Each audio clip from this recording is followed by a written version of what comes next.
Father God, thank you so much for allowing us to get together.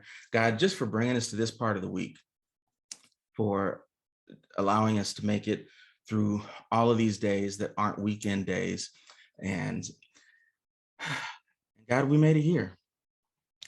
Ask that you would bless each and every person who joins us this evening, and that what it is that you want us to know would be heard. God, pray that you would quiet down all of the noise, all of the excitement from the day or anxiety of the day or just life in general, and that you would meet us here tonight. We love you, we bless you, we praise you in Jesus' name, amen. So we've been in a series called Idol Less. Idol, like IDOL dash less, idol less. And the object is at the end of this, we will end up idol-less. So we want to idol less so we can end up idol-less. That's the objective. We're getting rid of our idols this year. We started out in Exodus chapter 20, and in Exodus 20, we saw the first two laws that God gave to Moses. This was the 10 commandments. He gave him some other laws, but we focused on the first two. God said, first of all, it's been me all along. It's been God all along. And then he said, number one, I'm the Lord your God, have no other gods before me. And then he said, number two, do not make for yourself any graven image. Basically, don't make any idols. I had to shorten it because I don't have it memorized word for word. So trying makes it worse. But don't make any idols. That's what he wanted. That's what he expected. Like he came out the gates with that. It's been me all along. I'm the Lord your God, have no other gods before me, and don't make any idols. An idol is something that either it could be a god itself, like the actual thing is a god to us, or it could be a representation of a god or of God himself. Like we can't physically see God. And so since we can't physically see him, maybe I'll make my Bible be God. And so then I'll worship God by worshiping these pieces of paper that are bound together. That would be an idol. And he said, don't do that. Next, we were in, we moved ahead to Exodus, I think it was 32. And right after God said, don't make any idols, the Israelites took some matters into their own hands because they didn't really understand what was going on. And they made an idol. And God was very displeased with that. So we saw that one was called calf time. Because they made a calf, and things kind of went downhill after that. Then last week we jumped into the New Testament, and we were in the book of Ephesians. Yeah, we were in the book of Ephesians last week, and the Apostle Paul was given some instructions on what to do, what not to do, and he basically said, don't have idols. That's the whole theme of this whole thing. It's all about don't have idols. We're getting rid of our idols. Now, we might not have any image that we've crafted or melted down our jewelry and fashioned into livestock, but we do have some idols and different things that come before God for us, things that we're fixated on and become the object of our worship, and we shouldn't. So tonight we're going to stay in the New Testament, and we're going to stay with the same author, same writer, different letter, the Apostle Paul, in one of his letters to the church that he founded, or the church he planted in Corinth. And so we're going to be in 1 Corinthians. And 1 Corinthians chapter 10, if you want to start turning there, or if you want to, on your digital device, start pressing the buttons and get to 1 Corinthians chapter 10. 1 Corinthians chapter 10.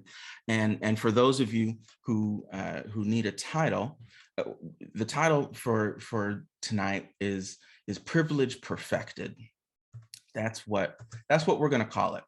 And yeah, that's what we're going to call it. Privilege Perfected.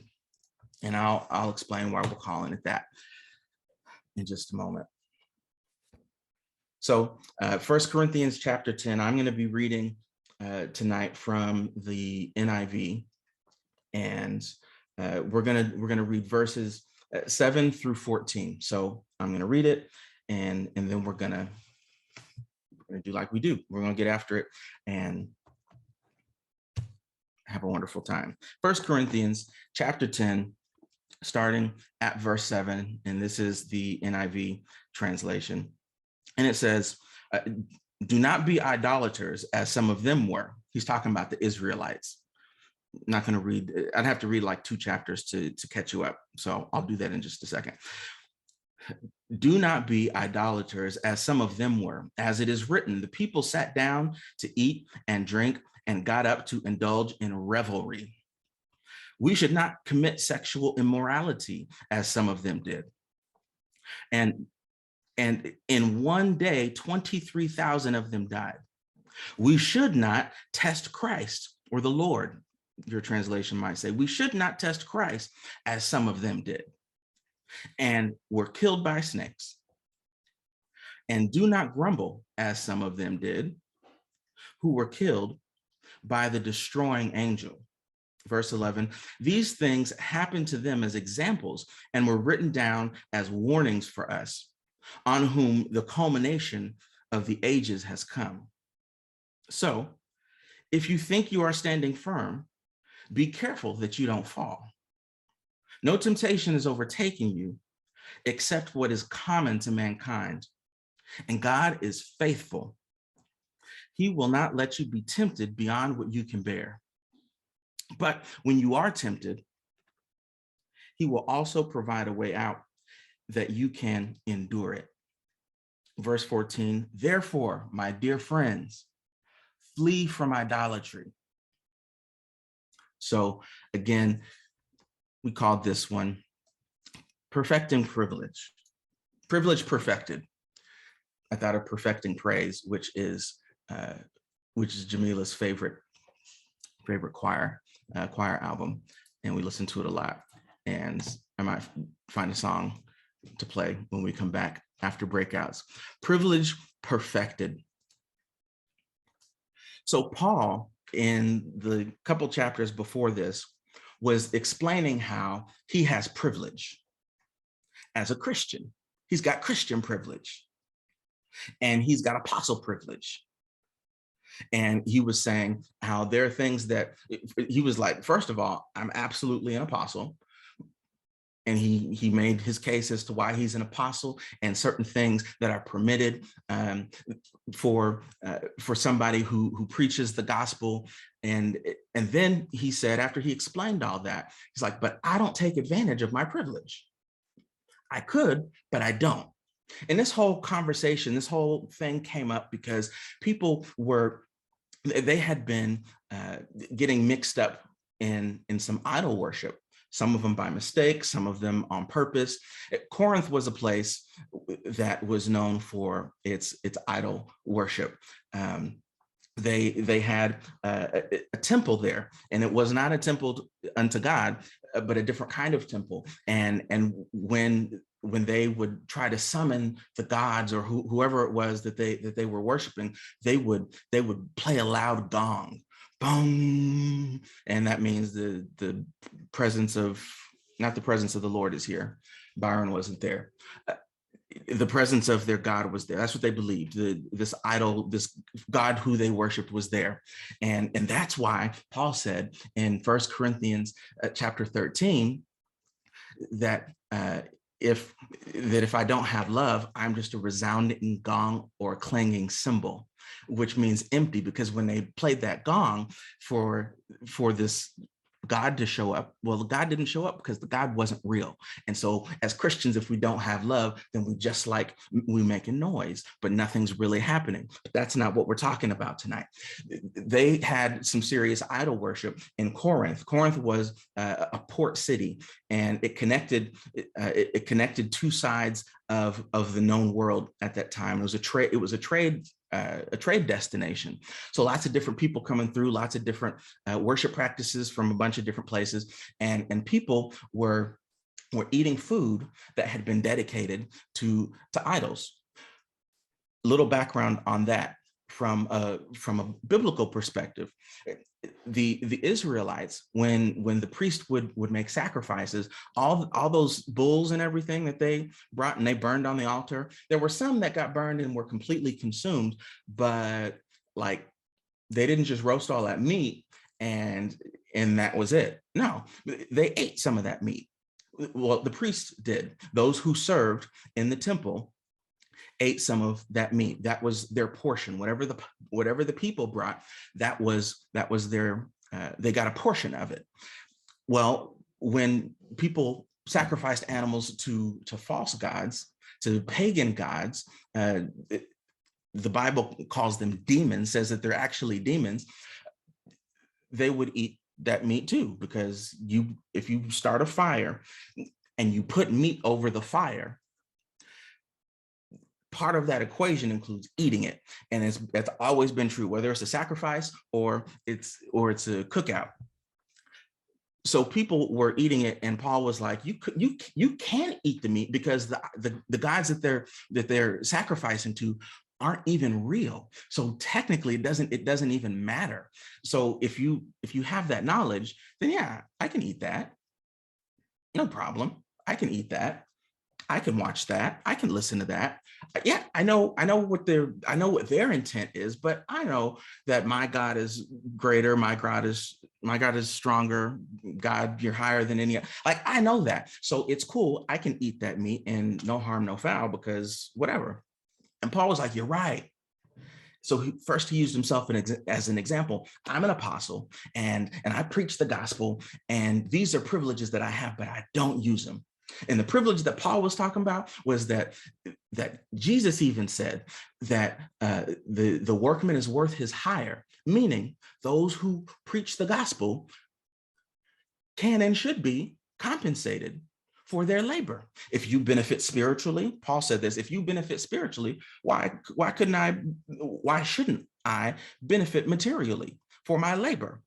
That's biblical. But what Paul did, because there was already some controversy around Paul, which is why he was expressing and explaining that I am an apostle, because that controversy already existed, he said, you know what, to avoid anything else, I'm gonna use my own money. So I'm not going to take up a collection. I'm not going to ask for it. Now, there are some examples in the Bible where Paul was supported, but at this stage in his ministry, he didn't ask to be paid. He went and traveled around the not the whole known world, but where he traveled, and largely on his own dime. He didn't ask anybody for anything. He said, I'd be well within my rights to ask to be compensated for my time, but I'm not. And so you can eat the meat that's sacrificed to idols, but should you? Like, do you have to exercise every single privilege that you have? Or can you leverage the privilege that you have for the benefit of those who might not know what you know? That's what he was talking about. So now he's giving examples after he used himself as an example of someone who has privilege and doesn't need to use it. He was a good example. It's nice to be able to use yourself as a good example.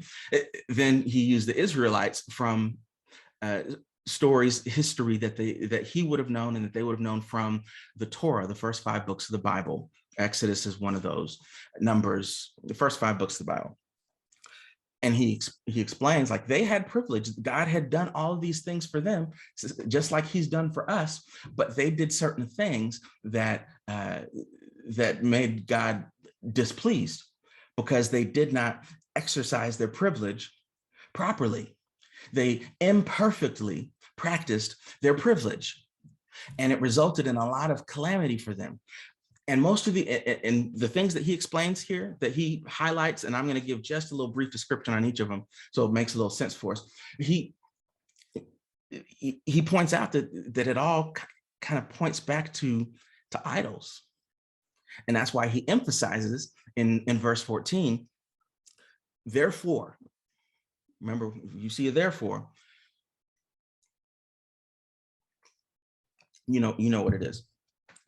Therefore, my dear friends, flee from idolatry. And if there were a main point, I didn't type one out because I couldn't think of anything that was better than what it already said. My friends, flee from idolatry. Let's walk through this, and we're going to see what Paul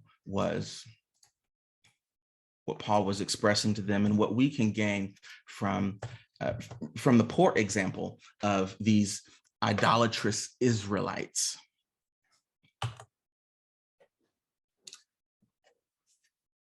First one is who you are. Do not be idolaters. And actually, I'm going to do this a little different, because why do it slowly when I can do it quickly? Here are all of the points, and you'll notice that there's some alliteration because the first few started with A, and then I had to keep going. Who you are, how you act, what you assume, what is your attitude towards authority, pay attention, and where are your attractions? That's what we're gonna look at here, and what we need to analyze for ourselves so that we can perfect our privilege. Who you are, how you act, what you assume, what your attitude is towards authority, pay attention, and where are your attractions? So the first one, do not be idolaters. That's what he said. That's what he said here in verse 7. Do not be idolaters, as it is written, the people sat down to eat and drink and got up to indulge in revelry. We read that a couple of weeks ago. That was in Exodus 32 when they made their golden calf, and then Aaron was like, oh, they're worshiping, so tomorrow we're going to have worship before the calf. We're going to worship the Lord before the calf. And that's what it says they did. The people sat down to eat and drink and got up to indulge in revelry.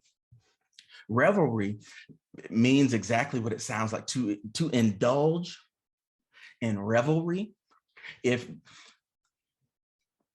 I'll use it in another sentence, they went to Miami to indulge in revelry. So remember what they did. They had relied on what things looked like, because they didn't see Moses, or they saw that Moses had been gone for a while. They became impatient, and they were unwilling to wait for what God was preparing for them, because Moses was gone for like 40 days. It was longer than he had been away from them, and at any point since they left Egypt. And then they substituted their lack of knowledge with an uninformed idea.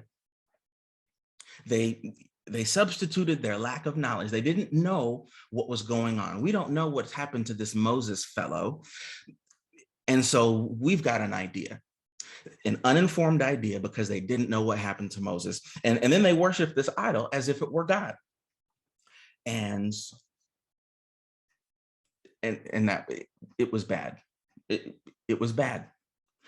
So Paul says from that example, do not be idolaters like them, who didn't have any faith. They were impatient. They couldn't wait for what God was preparing for them. And they substituted a lack of knowledge. They didn't know something, and so they took some idea and just substituted it because they didn't understand the science. So I'm sorry, I'm getting things confused. They had no knowledge of what was going on with Moses. And so they came up with their own idea. And that idea was to build an idol. Mind you, this was after they already got the 10 Commandments. They already got the law. And they agreed to follow the law. And then the first thing they do when a little too much time goes by and they don't know what's going on is they make an idol and they worship it. And they lost valuables. If you recall, go back and read it. Aaron asked them for their gold earrings, and they got all this gold from Egypt. God helped them to plunder the Egyptians, and they came out. They came through dripping. And now they had to take it off. They surrendered something valuable that God had given them to worship an idol and ended up having to drink it. Moses melted it, ground it down, put it in the water supply, which is really petty, but he was Moses. And so they shouldn't have done what they did. Number two, how you act. So first we need to be careful, be aware of who we are. Like what word would be used to describe us? In this case, for the Israelites, idolaters. Now, how you act. Do not commit sexual immorality. That's what it says. We should not commit sexual immorality, as some of them did. Here's what it says. I'm not going to go and read it because it's a bunch of scriptures, but you can write this down. Numbers 25, verses 1 through 9. Numbers 25, verses 1 through 9. The Israelites are camped out at the Jordan. This is the place where they end up crossing over the Jordan, right? So it's right across from the promised land. They're that close. And they, what it literally says, I'm just telling you what it says. It says that they whored with the daughters of Moab. The Moabites were there, and they whored with them. That's in the Bible. They whored with them, and they began to engage in sexual activities with people. Not only were they not married to them, it's another thing, but they were not Israelites, and they were not supposed to intermix with those people. The reason they were not supposed to mix in with those people and they were not supposed to marry is because God knew if you mix and marry with people who do not share your values, who do not share your worldview, who do not worship your God, then it's going to compromise you, and you're going to start serving some of their gods. And that's exactly what happened. They whored with the daughters of Moab, and then they ended up sacrificing to the gods of Moab. And then they bowed down to the gods of Moab. And they became yoked or unified with Baal of Peor. That was the name of their god, Baal. Yoked. There's that passage in the New Testament, that verse that says, do not be unequally yoked with unbelievers. That's why. Because in the sexual immorality part, this is just what the Bible says. So I'm just reading it. I'm just sharing what it says. But whenever we engage in certain activities with people who we should not be engaging in those activities with, it has an impact on us. And I'm not going to talk about soul ties, because that's not what we're talking about tonight. I'll convince you of that some other time. It wasn't even just the sexual sin. That wasn't even the biggest issue. The issue is what it led to, is the compromise that it led to. The worst part is that they ended up worshiping a false god as a result of it. Now, when we engage in those activities, as some of us may have been known to do in a time prior to today, and engage with people who we're not supposed to be engaging with, in order to continue to engage in those activities, we begin to take on some things from the other person. Like we don't even like the show This Is Us, but now we binge watching This Is Us because that's going to get us cozied up and watching a show in the dark and all emotional and all of that. We start liking things that we don't even like, stuff that we weren't even thinking about it. Folks start going to the gym and was not going to the gym at all for no reason. And now all of a sudden we up there every single day, early in the morning. Why? Because the person who we trying to have some activities with, they go to the gym. And so we come up with ways to spend more time with them. And eventually it changes the trajectory of our lives, because we put some stuff out of order, and we don't do that. That's what he says. We have to be careful. We need to be mindful of how we act. We need to be mindful of how we act. And that sexual immorality piece, it led back to idols. It led to replacing God, the one who had brought them there, the one who had brought them that far.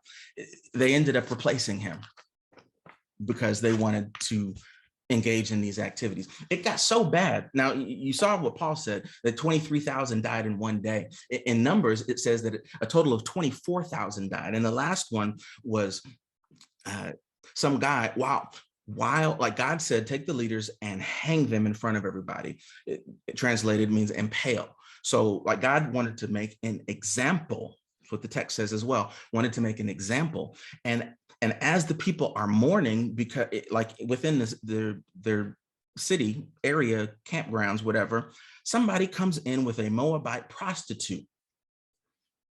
Their prostitutes were used in, there are some ancient religions where there were temple prostitutes, and that was part of their worship. He comes through the gates with a prostitute while everybody else is mourning, like he didn't get the memo. And one of Moses's men grabs a spear and goes after him, throws the spear at dude and kills both him and the prostitute. That's what it says in the Bible. It was that serious. Next, number 3, what you assume. Paul said, don't put Christ to the test. Don't put Christ to the test like some of them did. Where did that happen? That's write this down, because we're not gonna turn to it. Numbers 16. Numbers 16. Excuse me, scratch that out. Numbers 11, verse 6. Numbers 21, verse 5. And Exodus 17, verse 2. Numbers 11, verse 6. Numbers 21, verse 5. And then Exodus 17 and 2. Thank you. So what happens here? Well, first of all, in Exodus, start there. This is when they're in the wilderness and they're thirsty. And God commands Moses, speak to the rock. Water comes from the rock. Or I think he might have said, hit it. It's some different ones. I got them mixed up. And they get water from the rock. Paul, when talking to the Corinthians, he says that this rock is Jesus. Jesus is the rock. And so they got water from the rock. And Jesus, remember when Jesus met that woman, the Samaritan woman at the well, and he said, if you knew who you were talking to, you would ask me for something to drink, because I've got living water. Jesus is the rock, and he's got living water. And if you drink the water that he provides, you'll never be thirsty again. Paul was making a comparison. Paul could write. Like if you catch the little stuff Paul was doing, Paul could write. So Christ is the rock where they got some water from in Exodus 17 and 2. And then they wanted something to eat. And so God gave them manna. Well, then we get to Numbers 11 and 6, and they're complaining. Now they are complaining. And they're like, we don't have nothing but this manna to eat. And then we get to, and then that's not even the worst part. Numbers 21, verse 5, they said, we loathe this worthless food. We were in bondage, then we were freed. Those who were chasing us were destroyed. God provided water in the wilderness. God provided us food on our way to the promised land. But what he gave us to sustain us on our way to the promise is worthless. I don't know why they said that. And they went on complaining and fussing, and they were ungrateful, and they were ready to get rid of Moses and Aaron and pick them a new leader to take them back to Egypt. We're gonna get a new leader and we're gonna go back. They said, we loathe this worthless food and there's no water. I'm sorry, did you not get water from a rock? All this stuff, Christ, the rock, we get living water from the rock, and then we say, ain't no water. They put him to the test. They tested. What they test? It doesn't say it, but they tested his patience is what they did. And so he let the snakes out, and some snakes came out, and folks started getting bit up and dying. And it was bad. Now, it's possible, I didn't read this, but it's possible that the snakes were already, like the snakes lived in the wilderness, and it was a million some odd of them out there. Where does the snakes come from? The snakes were there, but the snakes weren't biting.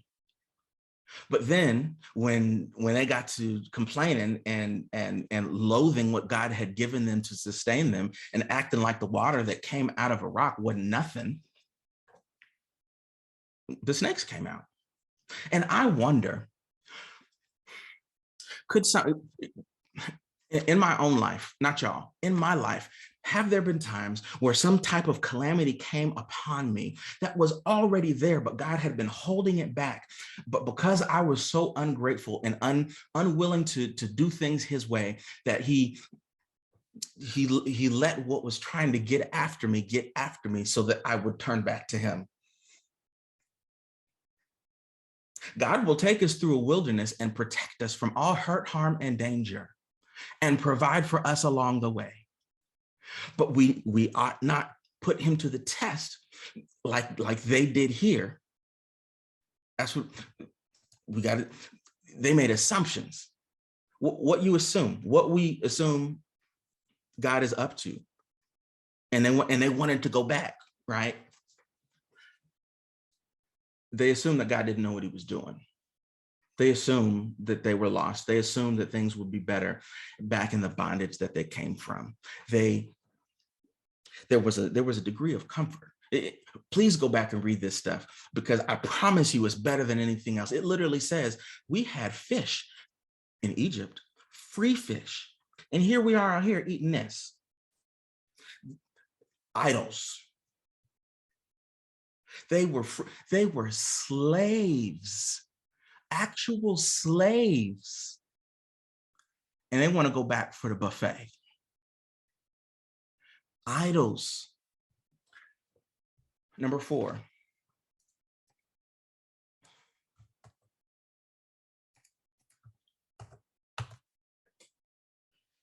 What is your attitude towards authority? What is your attitude towards authority? So I misspoke when I said they, in the last part is when they wanted a new leader. They were just fussing at God at that point, when they was upset about the food and the lack of water, even though water could come out of a rock. It was here. Now, this is, the reference here is Numbers chapter 14. And you could read the whole, I encourage you to read the whole chapter, but specifically verses 1 through 4, and then verses 28 through 32. And this is the part, this is one of my favorite stories. I'm gonna go back and teach this one day. But Moses had sent some spies. Moses sent some spies into the land to scout out the lands. And they came back with a report. And the report was bad. It was bad.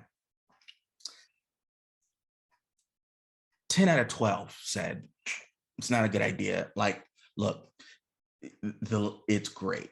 It's everything that God said it was going to be.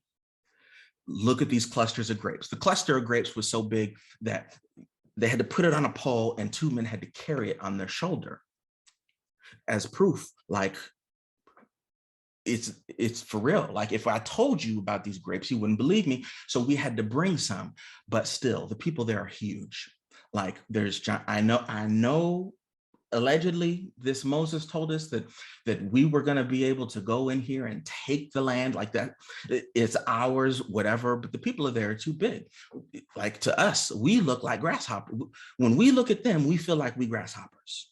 And nobody tell us we was grasshoppers. That's just how we feel about ourselves. We're intimidated by what exists in the area that God promised us.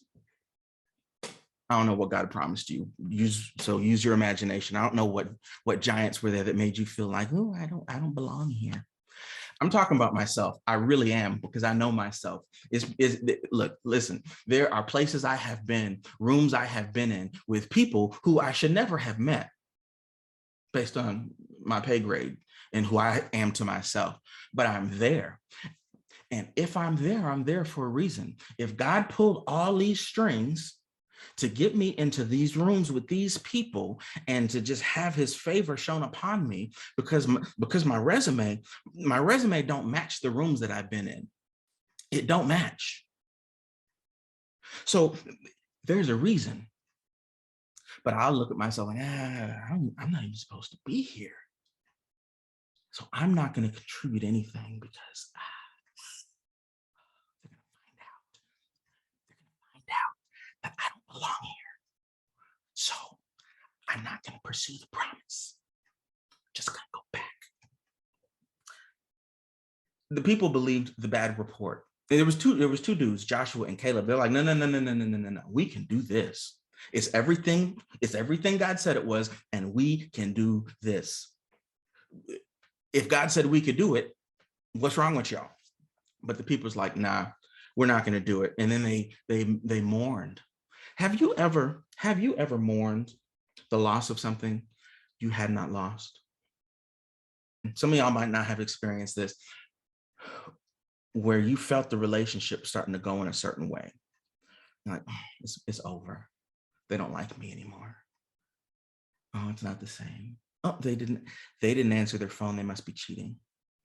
And then we start acting the way we made up in our minds they felt towards us without having a conversation. And because we started acting a certain way, folks love to manifest a thing, right? We would manifest a breakup because we began to act like we didn't want to be with somebody. We began to act like we weren't with somebody, right?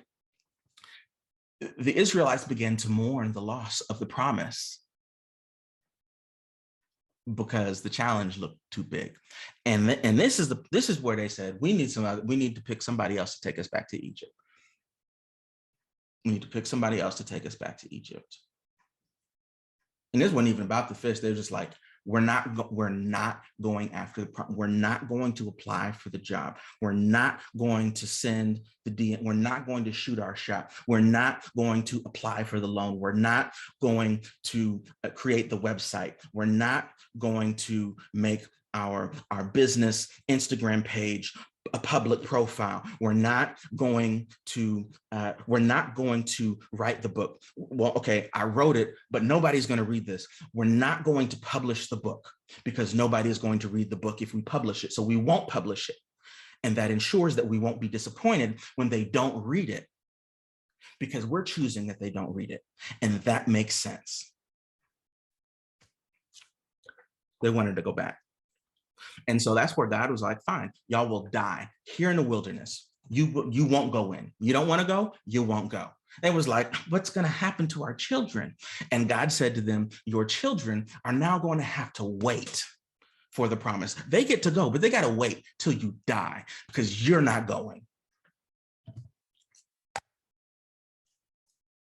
What is our attitude towards authority? God's authority, the authority that God puts over us, whether it's our boss, whether it's a mentor or someone who's discipling us, a pastor, whomever. What is our attitude towards authority? Do we think we know more than those who are leading us?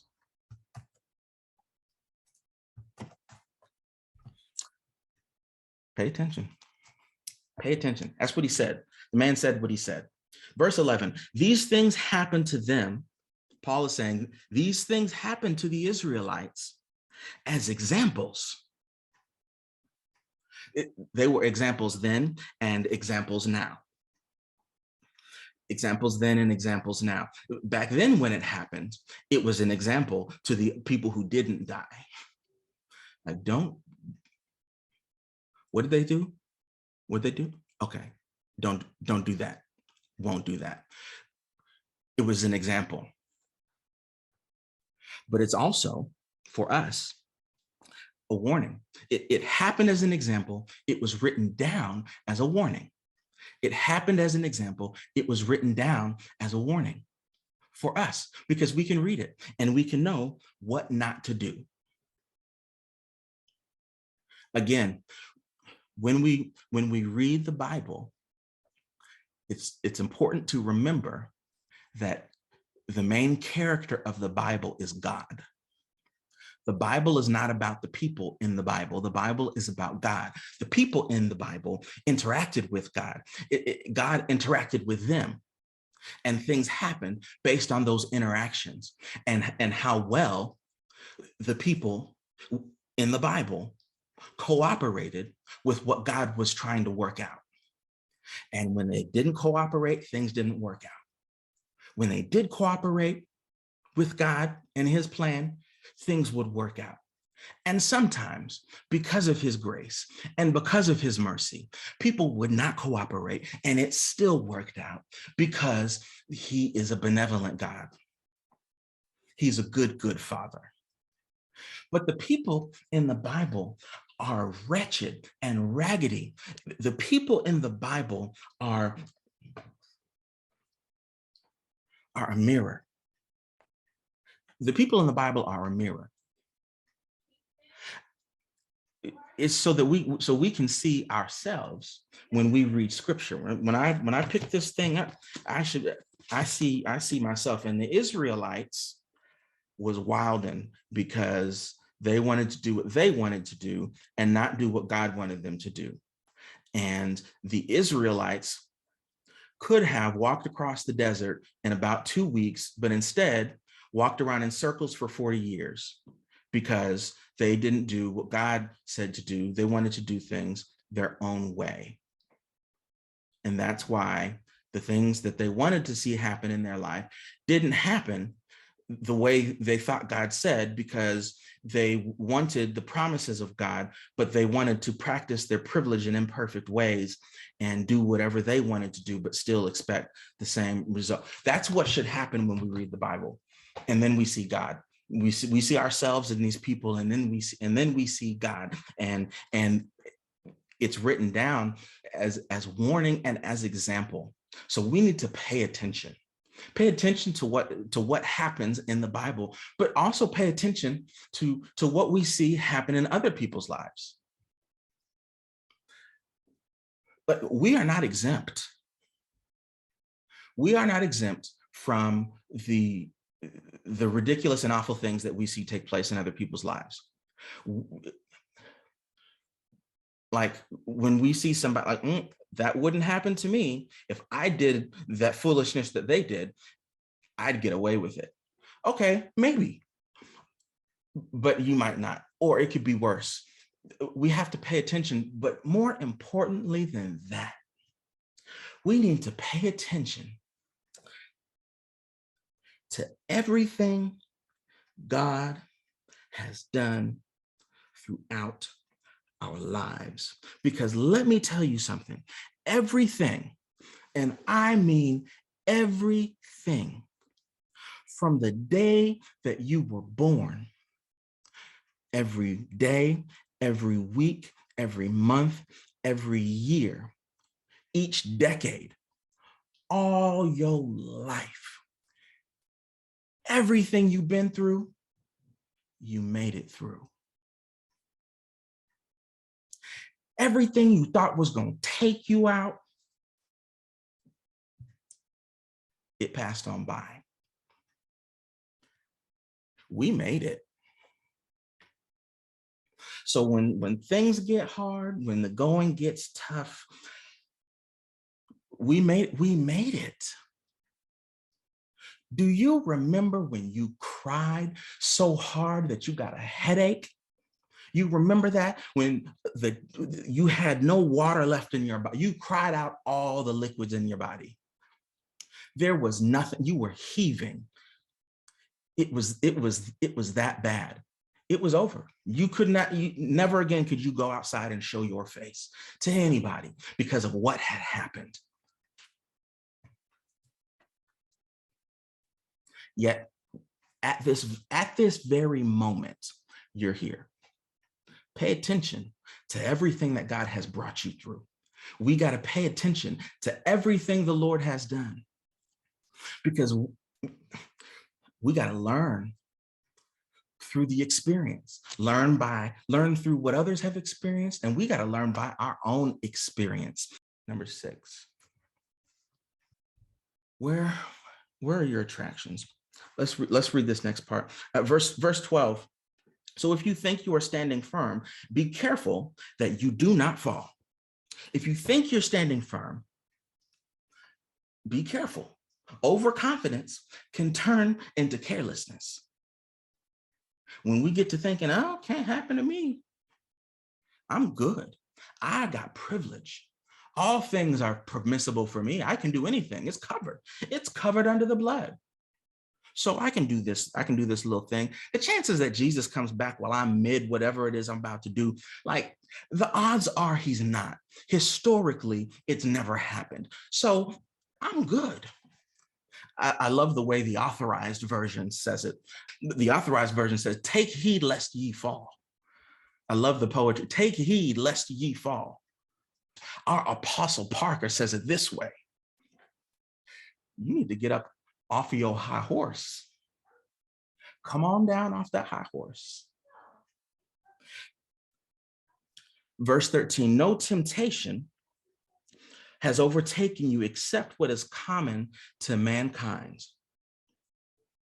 No temptation has overtaken you except that which is common. Ain't nothing new. When you do trip, when you fall because you didn't take heed, it wasn't some newfangled temptation that nobody has ever been tempted with before. Anything new under the sun. It's all been seen before. It's all been done before.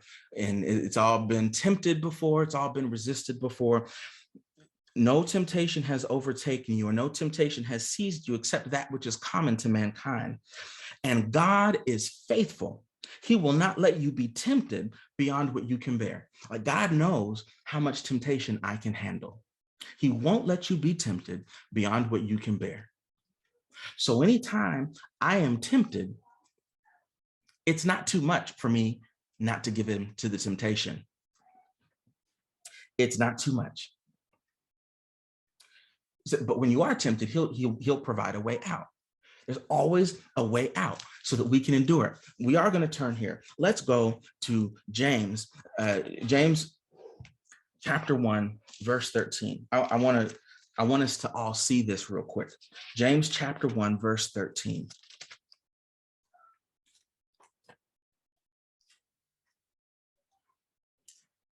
James 1:13 says, let me go back to 12 real quick, just to little context, little bumpers, read before and after. Blessed is the one who perseveres under trial, because having stood the test, that person will receive the crown of life that the Lord has promised to those who love him. So if you persevere, if you endure the temptation, but look what it says in verse 13. When tempted, no one should say, God is tempting me. For God cannot be tempted by evil, nor does he tempt anyone. And it should be James 1:13 and 14. This is the part right here. My Lord, help us today. Help us, Father God. But each person is tempted when they are dragged away by their own evil desire and enticed.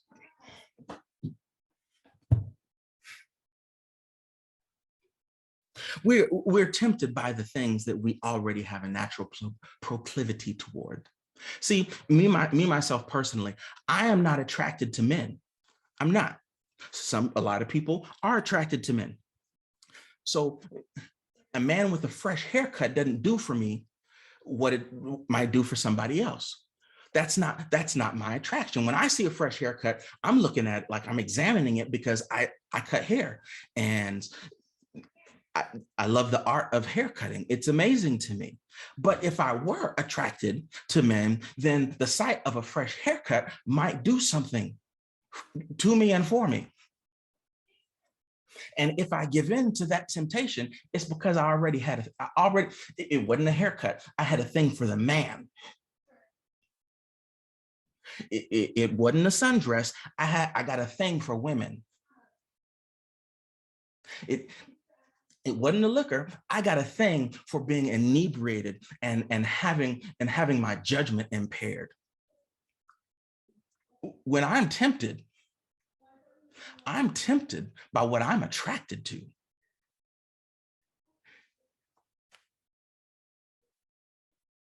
So when we find ourselves tempted by something, it might be pie.